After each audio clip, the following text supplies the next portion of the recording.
Ok, aqui a gente está dando continuidade ao nosso tutorial. Lembrando que para você compreender bem esse vídeo, você terá que assistir ao vídeo anterior, né? Que é a primeira parte aí do tutorial. E esse vídeo aqui é a segunda parte do inversor de 36 volts e 2000 watts de potência, né? Porque alguma dúvida que você tiver nesse vídeo já pode estar aí respondida no primeiro vídeo, na primeira parte desse tutorial, né? Então um grande abraço aí a todos vocês. Um salve aí para o meu amigo Geraldo Silva, né? Meu muito obrigado e um grande abraço ao meu amigo Dinomar Redfield, né? Então se a pronúncia estiver errado, me corrija aí. Dinomar Redfield, de Sinop, no Mato Grosso, né? Meu muito obrigado aí pela contribuição. E um grande abraço também ao Paulo Sérgio Lemos Rec, né?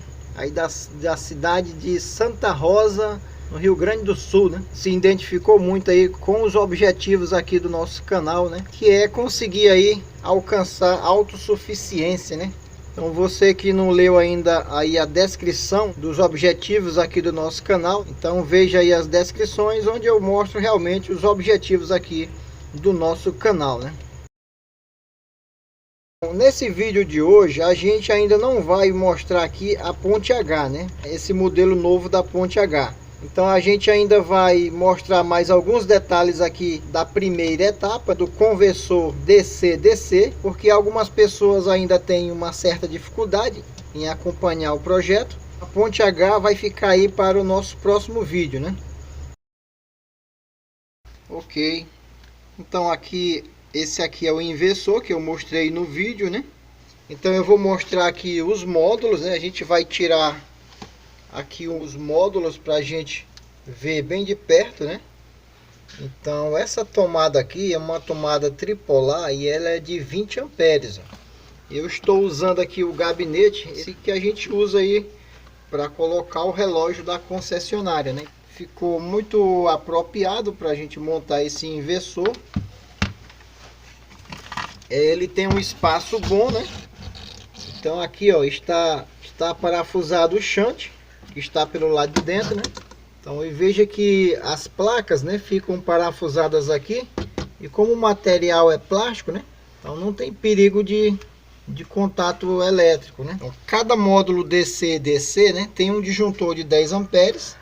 Aqui eu optei pela marca FAME porque foi o que eu vi aqui o melhor para desarmar, né? Quando eu faço o teste de sobrecarga, né, eu observo que a marca da FAME ele desarma mais rapidamente do que algumas outras marcas. Eu não sei se é impressão minha, né? Esse último disjuntor aqui, ele não é do módulo DC, ele é da saída aqui da ponte H, ele já é da saída AC, né? Então a entrada dele aqui já é o cabo aqui de 2,5 e aqui de 2,5 que vai. Eu vou tirar aqui a tampa.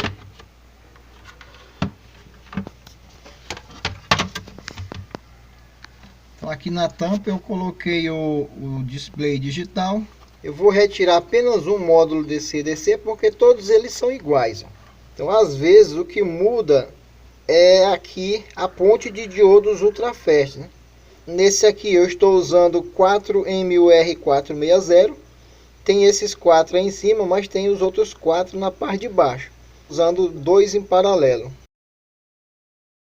Aqui o outro módulo parafusado aqui no centro, ele é igualzinho ao primeiro. Aqui o que mudou foi a posição dos diodos ultrafast. Aqui está em uma posição, aqui já está em outra posição, né? Então aqui os diodos já estão bem mais juntos, né?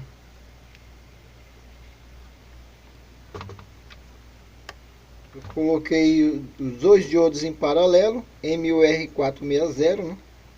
Aqui é a ponte H, né? Que a gente está usando aqui o SG3525, juntamente com dois drives IR2104. Aqui na entrada, né, vai o cabo de 9 mm, o cabo vermelho e o cabo preto. Então o cabo vermelho aqui, quando ele entra, ele já faz aqui esse entroncamento com os cabos auxiliares, né? Eles saem aqui do gabinete e entram na parte de baixo do disjuntor, né? E sempre na parte de cima é onde vai para os módulos, né?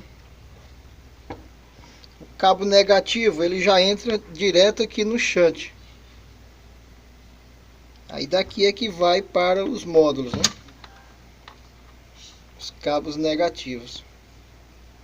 Esse tipo de montagem ele fica bastante fios aqui, mas eu achei bem melhor porque facilita mais a manutenção, né? Se der problema em qualquer módulo desse, eu vou retirar apenas o módulo que deu problema, né? Eu posso inclusive deixar um módulo de reserva para quando der problema em algum módulo, só substituir aquele módulo, né? Compensação é como eu falei, vai ficar muita fiação, né?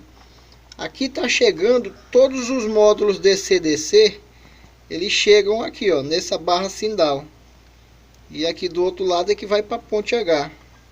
Então ficou tão cheio aqui desse lado que eu tive que botar uma aqui do outro lado junto já com aqui o que vai para a ponte H. Então aqui eu retirei os dois módulos e agora a gente vai analisar bem de perto, né, cada um deles.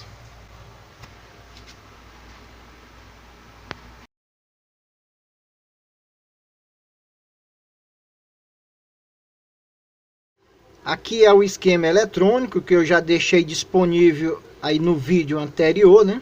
Por esses cabos aqui irão passar aí uma corrente aí de 10, 12 amperes de funcionamento normal, né? No pico ele vai bem mais um pouco, né? Então aqui, ó, a gente tem o SG3525. O pino 1 desse SG está indo para o negativo, né? Esse pino 2 está indo para o pino 16. O pino 3 e o pino 4 não é utilizado. Esse pino 5 ele está em contato aqui com o pino 7, né?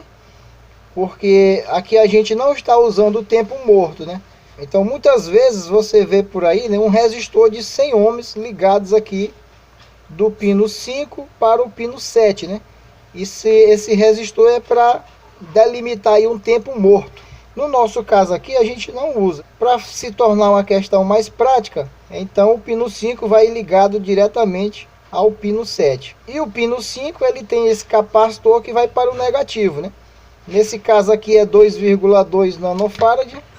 E o resistor ele está aqui no pino 6 que vai para o negativo, né? Aqui é um resistor de 10K. Esse pino 8 ele não está sendo utilizado.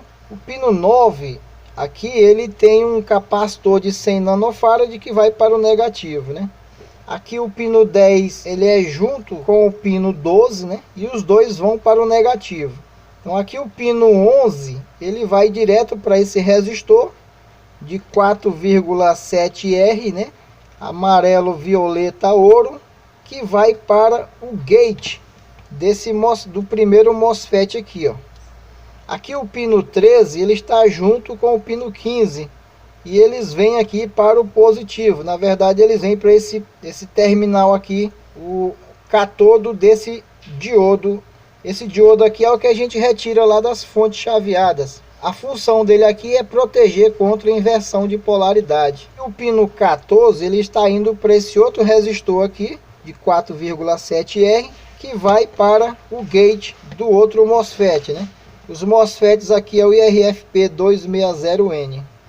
Aqui esses dois MOSFETs eles estão isolados do dissipador. Eu estou usando uma mica isolante daquelas pequenas, né? Aquelas menores. Não dá para ver ela aqui, né? Ela está totalmente aqui por baixo do MOSFET, né? Esse dissipador de calor, você retira da fonte chaveada, a mica isolante. Eu costumo também colocar a fixação aqui do dissipador de calor na placa, né? Para ficar bem mais seguro aqui, ó. E geralmente eu uso ele como negativo, ó. Se você ver, ele está aqui nos pinos do dissipador, eles passam junto com o negativo. Por exemplo, esse aqui está junto com o negativo do capacitor. Aqui é o capacitor, ele já vem soldado aqui junto com o pino do dissipador. Então do outro lado eu também fiz aqui junto com o negativo. E eu não sei se realmente ajuda em alguma blindagem. Aqui o source dos MOSFETs, eles já vêm aqui diretamente para a trilha dos negativos, né? E aqui o dreno, né? Eu sempre coloco, além de eu soldar, eu faço a primeira trilha na solda, depois eu soldo um fio aqui, ó. Esse fio que a gente retira de fio pendente. eu coloco duas pernas de fio e faço o reforço da trilha, né? E do mesmo jeito aqui o outro aqui, ó. Então essas trilhas eu sempre coloco elas reforçadas. Capacitor de 3.300 por 50 volts, né? Então aqui o cabo positivo ele já entra direto no center tape do transformador. Então aqui vem para um resistor. Esse resistor em conjunto com esse diodo Zener de 12 volts, né? Então aqui resulta aqui uma tensão de 12 volts que vai para esse outro diodo de proteção, né? Após o diodo é que ele vem para os dois capacitores, né? Capacitor eletrolítico aqui ele é de 1000 microfarads por 16 volts. Em paralelo com ele está aqui o capacitor de 100 nanofarad. Capacitor cerâmico de 100 nanofarad.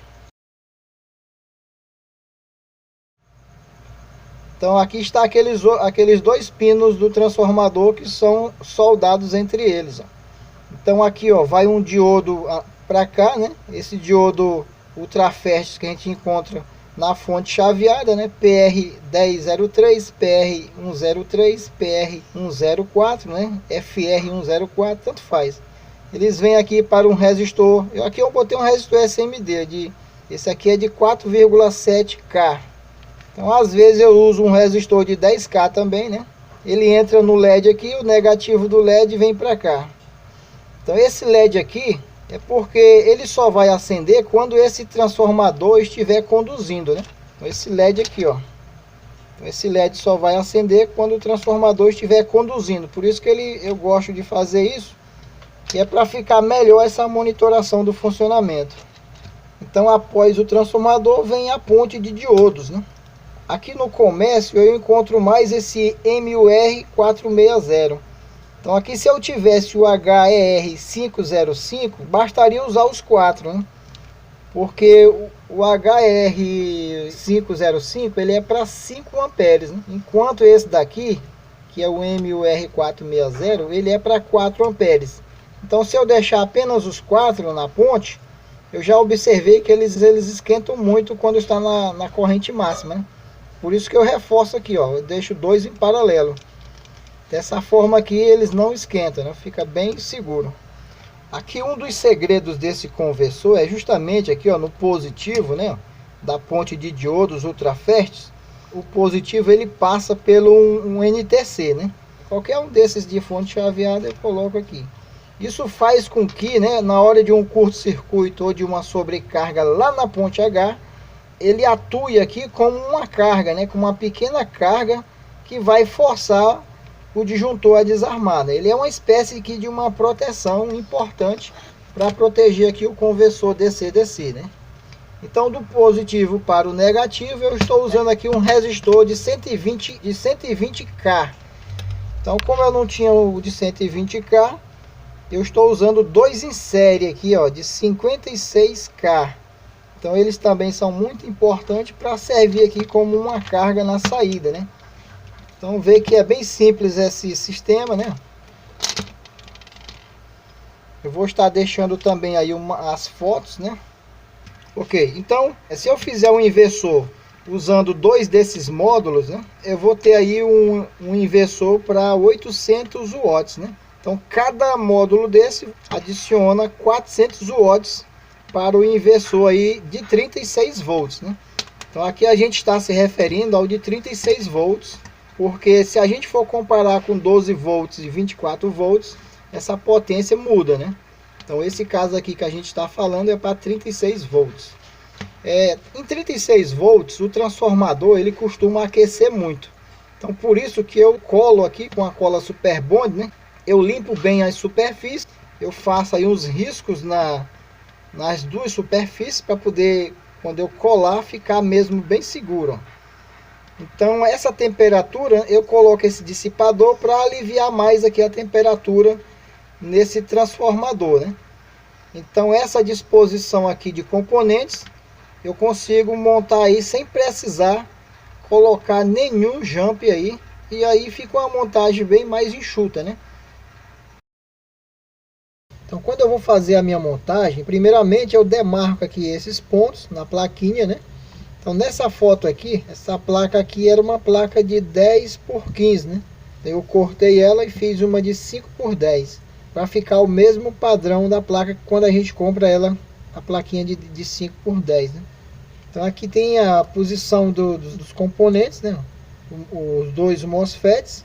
Então esse source ele já entra diretamente aqui nessa trilha do negativo, né? Ela sobe aqui, vai até aqui, né? Então aqui a ligação do circuito integrado, que tem um capacitor aqui e tem outro capacitor aqui, né? Aqui é o eletrolítico e aqui é o capacitor cerâmico de 100 nanofarad. O outro capacitor de 100 nanofarad aqui. Então aqui, ó, vem para um resistor, né? Veja que o resistor vem aqui para o gate e aqui já passa o negativo do capacitor eletrolítico de 3.300 microfarad. Ó, o outro resistor vem aqui, né? Aqui é o outro resistor, até aqui, ó, que vem para o gate, né?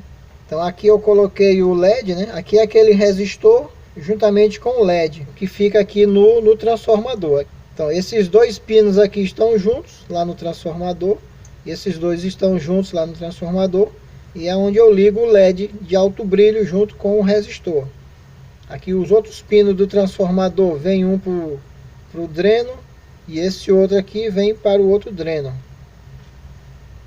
Então aqui de dreno até o outro dreno, né, vai ter aquele, ó, o resistor de 10 ohms junto com aquele capacitor de 1 nanofarad, né, que é para fazer aqui questão de eliminar a interferência da alta frequência do transformador. A saída do transformador, o enrolamento de saída é esse aqui, ó, que vai para os diodos, ó. Então aqui está a ponte de diodos ultraférteis, anodo cátodo, né? Então aqui é a minha saída, né? Cabo negativo da saída, o cabo positivo da saída, né? Aqui é ligado aquele NTC. Isso aqui é para fazer o parafuso de fixação, né, na placa. Aqui é o parafuso de fixação da placa. Aqui eu tenho o diodo Zener. Então no lugar desse diodo Zener, pessoal, eu posso usar também o 7812 também, né? Aqui eu uso o resistor de 470. Se você for usar o 7812 no lugar do diodo Zener, então esse resistor aqui de 470, você vai usar um resistor de 330 ohms na mesma potência de 5 watts. Então também dá certo. Então aqui entra o cabo positivo. Aqui é o center tape do transformador, né? Vai entrar aqui, né? Porque o transformador vai estar aqui, ó. Então vamos ver aqui, ó. Aqui é o diodo Zener. Então aqui é o outro diodo. Aqui é o diodo de proteção, daqui para cá, contra a inversão de polaridade. Aqui é o resistor. E esse ponto aqui é quando eu vou ligar o cooler, né? Então aqui fica um resistor que vai para o cooler. O resistor com o diodo, né? Que vai para ligar o cooler. Então tá todos os pontos marcados aqui, ó, para facilitar na hora de montar na plaquinha, né? Aqui é o resistor de carga. Eu estou usando dois resistores aqui em série, né? Eu posso usar apenas um também, de 120K, né? Eu liguei dois de 56K. Então agora a gente vai comentar aqui algumas dúvidas aí dos comentários de vocês em relação aí à primeira parte do tutorial, né? Então eu comentei aí no que eu não tinha conseguido usar esse MOSFET aqui, né? O HY4008. Eu ainda não tinha conseguido usar ele aqui em push-pull, né? Aqui nesse módulo DC-DC. Lembrando aí que esses MOSFETs HY4008 foi aí uma contribuição do meu amigo Edson Júpiter, aí do Rio de Janeiro, né? Então, eu já queimei alguns, então só sobrou agora esses dois aqui, meu amigo Edson Júpiter. Querendo mandar mais já pode, viu? Brincadeira. Então valeu aí mais uma vez aí, muito obrigado aí. Então, tanto o meu amigo Edson Júpiter como o AF Silva, né? Meu amigo aí também, AF Silva, né? Um dos inscritos aqui no nosso canal.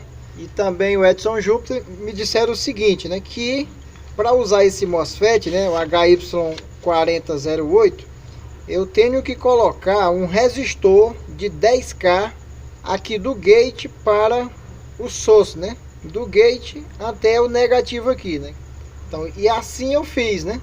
Inclusive aqui eu coloquei um resistor SMD 103, né? Que significa um resistor de 10K. Tá vindo aqui do gate até o negativo, ó. Aqui do gate até o negativo. Então a outra coisa que eu fiz também foi colocar aqui o resistor aqui de 100 ohms aqui, ó. Aqui eu coloquei um resistor de 100 ohms para delimitar aqui o tempo morto, né?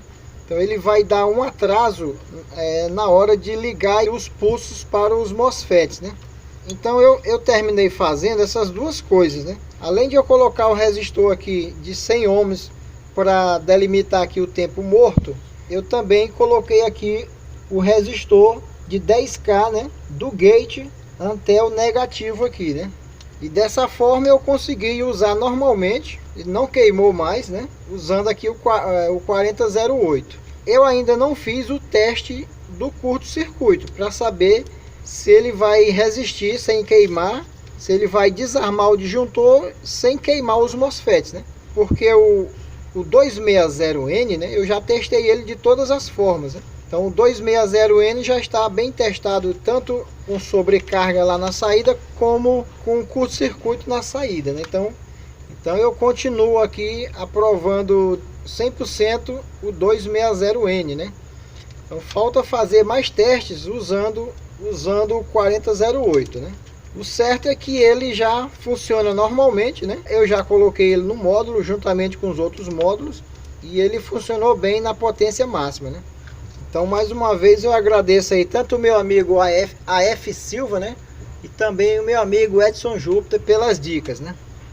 Então aqui do pino 5 até o pino 7, né? Aqui por baixo eu coloquei o resistor de 100 ohms. Inclusive eu coloquei também um SMD, ó, 101. Então, para você entender mais aí dessa função do tempo morto, né, você pode digitar aí no YouTube que você vai encontrar alguns vídeos, né, explicando a função do tempo morto, né. Aqui em relação ainda ao 4008, a outra dica do Edson Júpiter é que esses MOSFETs eles precisam aí de uma frequência acima de 35 kHz, né? Mas mesmo aqui, ó, então esse oscilador aqui ele está em 30 kHz. Então mesmo assim ele está funcionando normalmente, né? Eu acredito que tanto essa medida aqui como essa daqui, né, proporcionou aí o bom funcionamento do MOSFETs. Então, como frisou aí o Edson Júpiter, esse resistor ele vai acelerar o desligamento durante a comutação, né?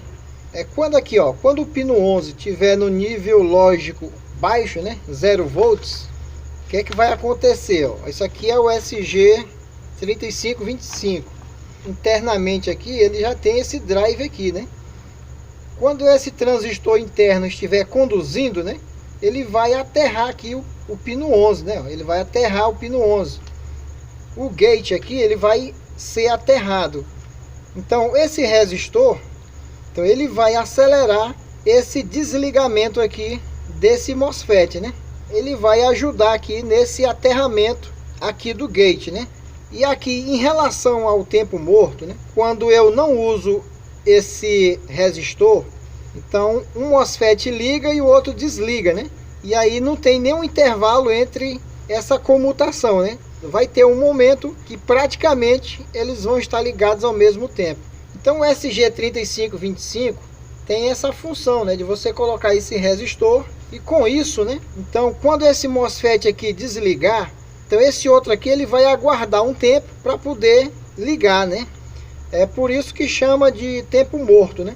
Então a mesma coisa vai acontecer quando esse aqui desligar, então esse outro vai aguardar um certo tempo para ligar novamente, né? Para justamente não acontecer esse intervalo onde os dois fiquem ligados, mesmo que por um curto período de tempo, né? Então a partir de agora eu sempre vou adotar aqui no conversor DC-DC, né? Então essas duas alterações aqui. Então nessa ponte H que a gente usa os drives IR2104, eu já tenho o costume de usar esse 10K aqui do gate para o source, né? Mas em push pull eu nunca tinha usado, né? A partir de agora eu sempre vou adotar essas duas alterações aqui nos nossos projetos. Bem pessoal, a outra coisa é que tem um vídeo aqui no nosso canal onde eu ligo uma bomba analógica diretamente no módulo de 330 watts, né?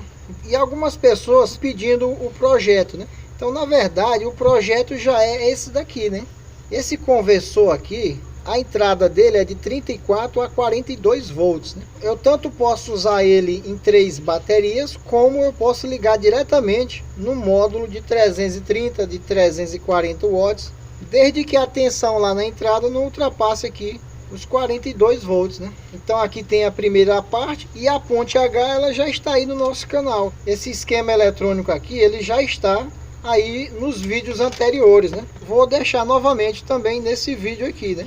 No próximo vídeo a gente vai detalhar melhor a ponte H, tanto esse modelo, também o outro modelo onde a gente usa os drives 2111 ou 2104, né? Mesmo que você esteja acessando aí esse vídeo de um aparelho celular ou de um computador, você vai conseguir baixar sem dificuldade. Então aqui abaixo do vídeo, né, tem o link para você baixar esses esquemas eletrônicos, né?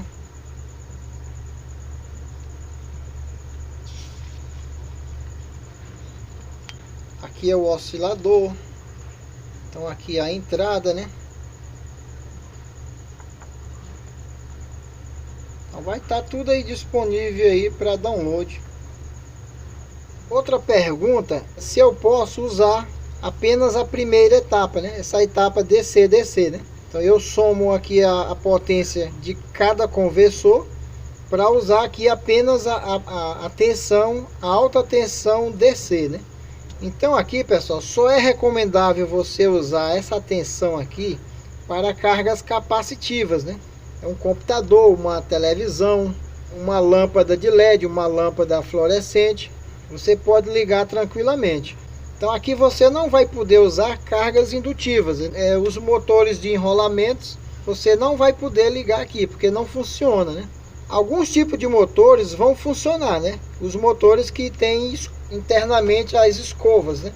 Então o liquidificador é uma furadeira, uma serra mármore, ela vai funcionar aqui, mas também não é aconselhável, porque você vai danificar o equipamento devido aqui o arco elétrico, né? Então aqui, como eu tenho uma alta tensão em corrente contínua, né? Ao desligar o equipamento, ele vai gerar o arco elétrico e vai terminar danificando aí o dispositivo de acionamento, a chave que liga e desliga a furadeira ou o liquidificador, né?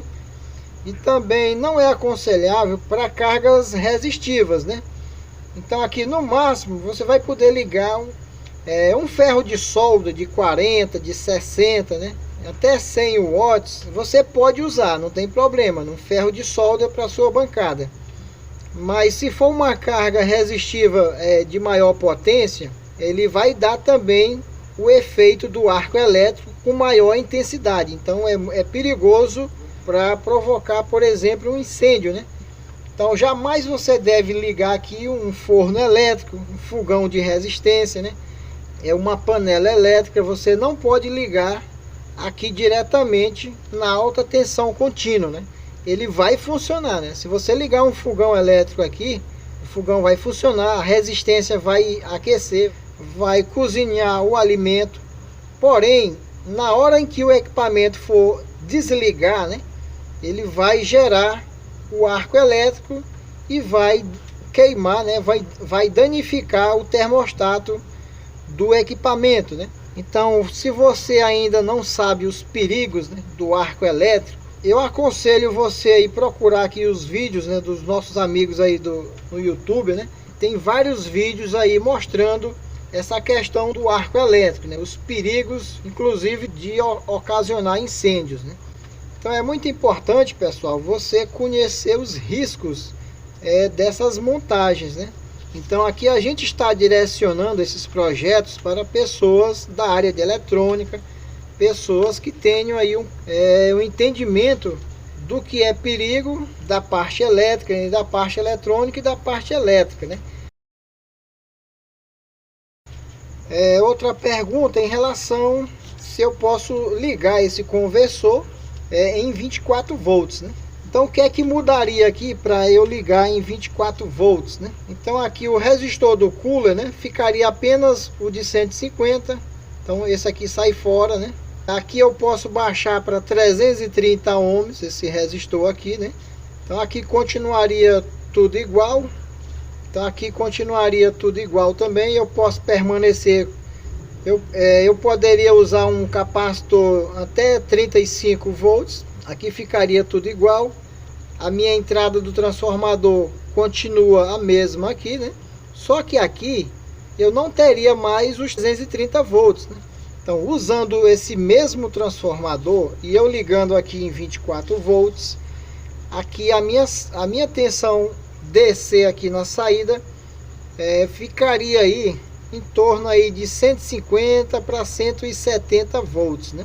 Então ficaria bom para uma saída de 127 volts, né? Você ia ajustar aqui a saída, né, para os 127 volts aqui, né? Você teria que observar aqui o valor desse resistor, porque ao invés de estar entrando aqui 230, né, você estaria entrando com a tensão bem mais baixa, né? Teria que colocar o resistor de acordo com a tensão que está entrando aqui, né, para poder eu gerar aqui esses 12 volts com corrente suficiente para alimentar o circuito integrado. Então, se você for usar em 24 volts e quiser uma saída para 220 aqui na ponte H, então para isso você vai ter que ter uma tensão aqui acima de 200 volts, né? Vamos supor que você tenha 200 volts aqui, né, na saída DC. Então aqui na saída da ponte H você vai ter bem próximo dos 220, porque a ponte H ela aumenta, né? Ela aumenta essa tensão nominal, né? Se você pegar o multímetro e medir aqui 200 volts aqui na saída DC, né, que é a que está entrando aqui, então aqui você vai medir 220. Por quê? Porque ele faz essa elevação nominal dessa tensão, né? Então a ponte H ela sempre faz isso, ela aumenta praticamente 20 volts a mais do que está entrando aqui, né? Se o teu limite aqui é 200 volts, o teu limite aqui vai ser 220. Então se você ajustar aqui, não vai fazer diferença, né? Você vai conseguir reduzir, né? Você pode baixar para 110 tranquilamente aqui, ó. Voltando aqui ao nosso caso, né? Você quer usar em 24 volts e você quer usar esse transformador aqui, né? Porque aí você poderia também fazer um transformador apropriado para estar saindo aqui os 220, né? A outra opção que você tem é pegar dois módulos desse, né, com a entrada em 24 volts, né? Quando você entra com os 24 volts, né, como eu falei, né, esse transformador aqui, ele vai sair aqui na casa dos 150 até 170, nessa base aí. Então você pode fazer dois módulos e somar os dois transformadores, né? E com isso você vai ter aí uma alta tensão, né? Vamos supor que cada módulo tenha 150 volts. Então você vai entrar com 300 volts aqui na ponte H. E aí você vai ajustar o trimpote para você ter 220 aqui na saída alternada. Agora vamos ver aqui em relação à tensão de entrada dos inversores, né? Para mim, né, pessoalmente, eu adoto o seguinte: um inversor de 12 volts eu uso até uma potência de 400 watts. Então, o inversor de 24 volts eu recomendo até uma potência de 1000 watts. 36 volts eu recomendo até 2000 watts. 48 volts, né, de 3000 a 4000 watts, né? Dessa forma, pessoal, eu não vou forçar muito, né, o fluxo de corrente na bateria, né? Vou fazer aqui uma comparação. Então aqui aproximadamente vamos fazer aqui uma base para o inversor de 1000 watts, né? Então lá na saída AC, um inversor de 1000 watts, quando eu uso em 12 volts, vai estar puxando da bateria, né, uma carga de 1000 watts lá na saída AC, numa tensão de entrada de 12 volts. Ele vai puxar da bateria, né, aproximadamente aí de 95 amperes a 100 amperes, né? Então veja aí, ó, que em 12 volts, então eu tenho aqui uma alta drenagem de elétrons da minha bateria, né? Então aqui eu vou precisar de um cabeamento bastante reforçado. Eu vou precisar de um circuito, de um inversor com as trilhas bastante reforçadas, né, para poder suportar aqui esse alto fluxo de corrente elétrica na bateria. Então aqui, se você for multiplicar 12 volts por 100, né, ou por 95, vai dar uma potência bem mais alta do que os 1000 watts, né? Por quê? Porque aqui eu estou me referindo lá na bateria, né? Então essa potência aqui é o que sai da bateria, né? Então logicamente vai ter as perdas de correntes elétricas no circuito do inversor. Então lá na saída AC, a potência vai ser sempre menor do que a potência que está sendo extraída da bateria, né? Então se eu for somar aqui 12 vezes 100, vai dar 1200 watts, né? Teria uma perda aí de 200 watts. Isso aqui, pessoal, aproximadamente, né? Ou seja, em 12 volts eu vou ter uma perda muito alta de elétrons, né? Então já em 24 volts, né, para eu ter 1000 watts na saída, eu vou estar puxando da bateria na faixa aí de 45 a 50 amperes, né? Diminuiu aqui praticamente pela metade a corrente que está sendo extraída da bateria, né? 1000 watts para 36 volts, então aproximadamente eu vou estar puxando da minha bateria de 25 a 30 amperes, né? Veja que já diminuiu bem mais a corrente, né? Então é por isso que 36 volts, né, eu vou ter uma eficiência muito melhor, um rendimento muito melhor do que em 24 e do que em 12 volts, né? Para 48 volts, eu não vou saber dizer, nem aproximadamente, eu não vou saber dizer porque eu não tenho vivência, né, com os 48 volts. Então de 36, 24 e 12 eu já tenho algumas experiências, né, que eu já pude medir em circuitos reais. Agora para 48 volts, eu faço uma estimativa, né, que seja de 20 até... Então aqui eu estou fazendo uma suposição, né, para 48 volts. Então para você que tem vivência aí nos 48 volts, eu gostaria muito de saber, numa potência de 1000 watts, qual é a corrente que está sendo drenada do banco de baterias, né? Então eu faço uma estimativa que seja isso aqui, ó. Nesse caso, né, de 36 para 48 volts, a diferença é bem pequena, né? Então é por isso que 36 volts e 48 volts eu tenho um inversor bem mais eficiente. A perda de potência que sai da bateria em relação ao que é entregue na saída AC é bem menor em relação a 24 e 12 volts, né? Então logo logo a gente vai estar aí com a terceira parte do tutorial, onde a gente vai ver exclusivamente a ponte H. Então, a gente vai dar mais uma frisada nesse modelo aqui e vamos ver também a nova ponte H, onde eu uso os drives IR2111 ou o 2104, né? Então beleza, deixa aí o seu like, inscreva-se no nosso canal, compartilhe nossos vídeos, um grande abraço e até a próxima.